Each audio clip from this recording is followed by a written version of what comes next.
Hey, what's up, you guys? Big Time Collector 01 here, back at it again with another action figure review.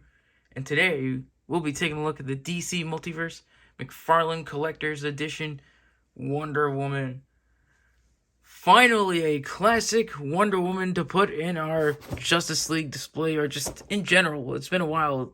I don't know, it's been like 3 years. We've been asking for 3 years, and we finally got it. And I'm actually very excited to open this figure up and talk about it. So let's get to it and take a look at the packaging. As you can see, it's the collector's edition. You get the collector's edition on the side, the silver foil at the bottom. You get her name. On the side, she's figure number 10. This is the first like single card, or the first single like collector's edition. It's not like a part of a wave like the other 3 waves that we gotten. We got Wonder Woman from Who is Wonder Woman? That storyline. I never read it before.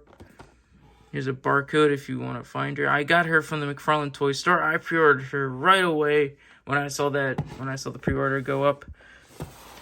Here's a really nice image on the back. I really do like this image. Love seeing all those eagles around Wonder Woman. Looks nice. So, without further ado, let's finally get her open. And before we take a look at the figure, let's take a closer look at her accessories. Starting off with the basics, we have her, DC Multiverse stand. It's the collector's edition one with the silver DC logo. She also comes with a trading card. Again, love this artwork. On the back, here's a bio. If you want to read it, pause it right now. She also comes with the, tried and true card base, which, again, don't really care for these, but cool that we have it. Wonder Woman comes with a shield.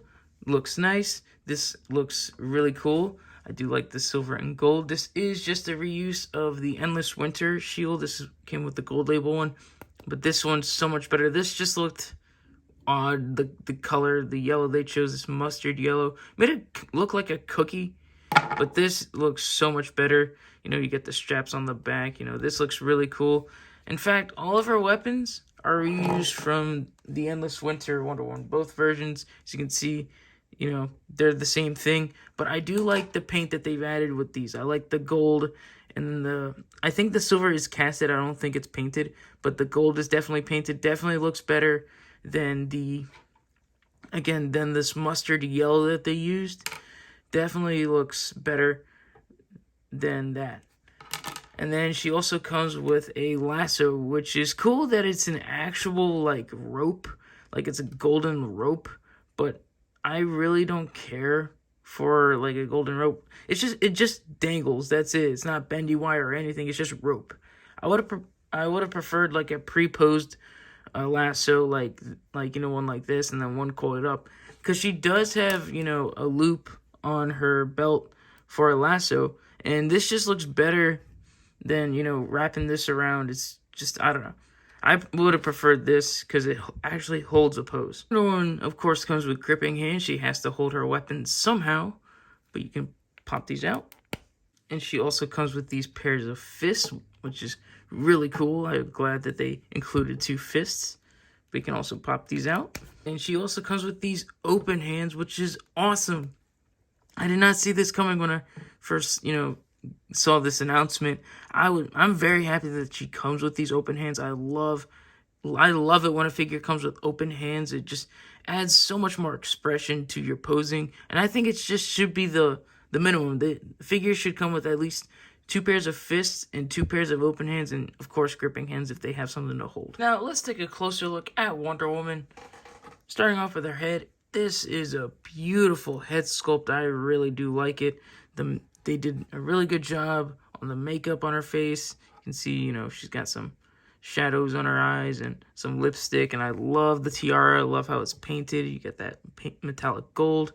She has nice long hair. And I like how I don't think it's blown. Oh, you can probably see it on the camera. It wasn't really showing. But she does have these blue, like, highlights in her hair, which is really nice. I do like that a lot. So just adds some, more color to the face. And then moving down to the body, apparently this is reuse of that Superwoman that we got from the Starro Build-A-Figure wave. But I think it works, it wasn't my favorite, but it works here. It looks good on Wonder Woman. like the arms and then the legs are reused from Superwoman. But I love this torso. I love this metallic red that they used and this metallic gold. And I really do like how this came out. It looks really nice. And before I continue, there is a platinum chase to this figure. I'll put up an image if I can find one, but I'll put up an image. It does actually look really good. It's just, I think it's based off her Superpowers colors, like from the Superpowers toy line. But it looks nice, and I wouldn't have preferred it over this one. But if I got that one, I wouldn't have complained if I got it, because it does look nice as well. But then moving down to her belt, again, that nice metallic gold. She's got the Star Spangled. It's not underwear. It's like I think it's like it's a leotard probably. I don't know. But she's got the stars and the blue there, looking nice. I love how that looks, looking great. And then just get some skin on for the legs. They did paint like some I don't know how to call it, like some redness or something on her knees, which is interesting. From, close up it looks weird, but from afar it looks fine, in person at least. But it looks cool. And then her boots look nice as well. They are nice and textured.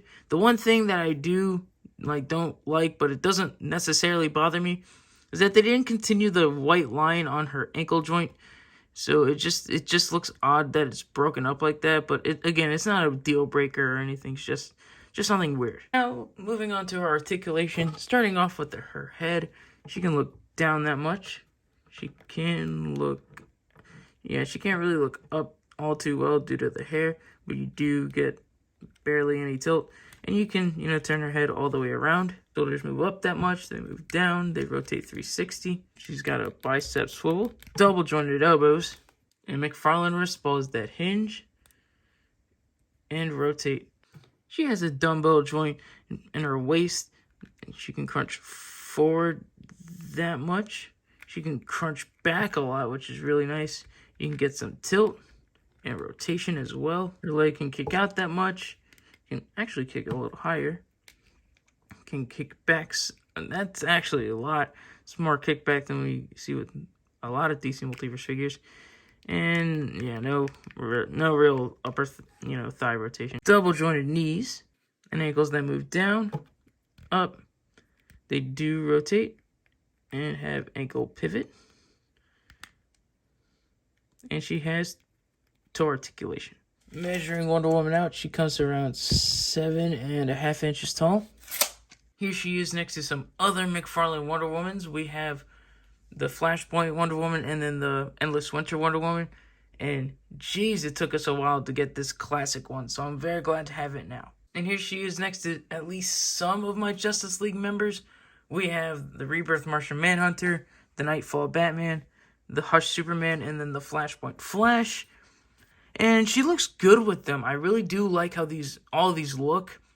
But I really think she's a bit too tall. I think she's a little bit too tall. She's taller than the Nightfall Batman and the Hush Superman. We just really need a new Superman. I hope that new classic one that's coming is, at least a little bit taller than this one. So that one's coming. But yeah, I think she's a little too tall. I mean, you could say like she's tall because she's an Amazon, but again, I really think she should be at least the same height as Batman and Superman. But it still works. I'm definitely going to be putting her with, in my Justice League display.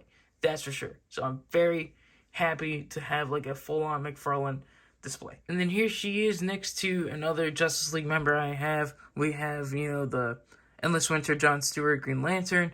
And then I just threw in a taller Batman to, just show you the size difference.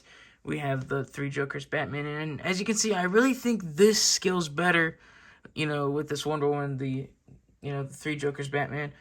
I mean, again, this does work still, like the Nightfall Batman, but I really think, she should be around the same height as Batman. And here's Wonder Woman up on the rotating base.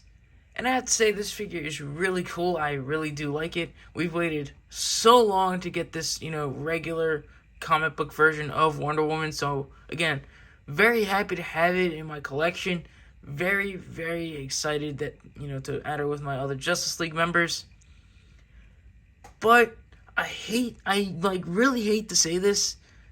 I think they could have done a little better if I'm, I hate to say it, but I think they could have done a little bit better. It's really good. The figure's great. It's awesome. But I just think they could have done some things different with this one. Like, the reuse makes sense from Superwoman, but the legs are too long in my opinion. She's a little bit too tall. If she was just a little bit shorter, it's either she's too tall, or the other figures, like Batman and Superman and all the other Justice League members, need to be taller. It's either she's too tall or the others are too short. And to be honest, I kind of wish she was a little bit shorter, not by too much, but just by like a bit. It would have made the difference. But she will still go up with my other Justice League members. She will go up in my Justice League display. That is for sure. I am not, it's still going where I want it to go. This is a collector's edition release. It is $30. And I really do think it is justified. This figure does have, the qualities of having that $30 price point. It comes with all the accessories. It comes with all those hands. There's enough new parts to the figure, to justify that, price point. I really do think this is one of the better collector's edition figures. We still have to take a look at Captain Carrot. I'll take a look at him soon. But yeah, I do like this one. I think this is definitely one of the better releases for the collector's edition line. That's for sure. I really do think that it works for this line. Again, it's weird that she's not a part of a wave. I think it would have been really cool if she was a part of wave 3 instead of that mulleted Superman. I don't know why she's just on her own instead of in a wave. It just would have been cool if she was a part of that, initial third wave. But still, very cool to have this figure. Very happy to have it. And yeah, I think this is my first recording of 2024. I could be wrong. I could be very wrong about that. But this figure's cool. I'm very happy to have it, and I hope you guys enjoyed this review. If you did, leave a like, comment down below, and subscribe, and I'll catch you guys in the next one. See ya.